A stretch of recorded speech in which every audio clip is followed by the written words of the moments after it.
మీరు చూస్తే శ్రీలంక, నేను ఎన్నోసార్లు చెప్పాను మీకు కూడా, శ్రీలంకను కూడా దాటిపోయాం మనం ఇప్పుడు. శ్రీలంక 2,16,00,000, వాళ్ళ అప్పు 2,20,000 కోట్లు, అంటే రఫ్ గా 1,00,000. మన జనాభా 5 కోట్లు, మన అప్పు 8,50,000 కోట్లు, అంటే మన అప్పు ఒక మనిషి పైన 1,70,000. నలుగురుంటే 6,80,000. అంటే ఎవడు కట్టాలి ఈ డబ్బులు?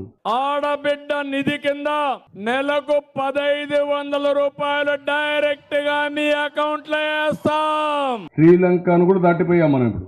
సంవత్సరానికి 3 సిలిండర్లు ఉచితంగా ఇవ్వాలని నిర్ణయించా.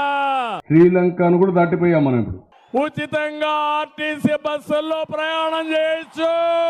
శ్రీలంకను కూడా దాటిపోయాం మనం ఇప్పుడు. నెలకు 3,000 రూపాయలు నిరుద్యోగ భృతి ఇస్తా. శ్రీలంకను కూడా దాటిపోయాం మనం ఇప్పుడు. రైతుకు సంవత్సరానికి 20,000 రూపాయలు ఇప్పుడు ఇచ్చేది కాకుండా 20,000 వరకు ఇచ్చేట్టుగా తెలుగుదేశం పార్టీ నిర్ణయం చేశాం. శ్రీలంకను కూడా దాటిపోయాం మనం ఇప్పుడు.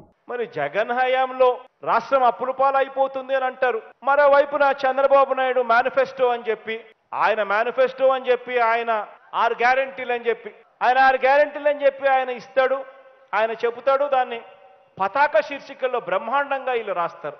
వాళ్ళు ఇచ్చేటివి చూస్తే ఆ తర్వాత ఇవ్వక తప్పని పెన్షన్లు, ఫీజు రీఎంబర్స్మెంట్, రైతులకు ఉచిత కరెంటు, ఇటువంటివన్నీ కూడా కలుపుకుంటే, ఆరోగ్యశ్రీ ఇటువంటివన్నీ కూడా కలుపుకుంటే జగన్ చెప్పేదానికన్నా, జగన్ ఇచ్చేదానికన్నా వాళ్ళు చెప్పేది 3 ఎక్కువ.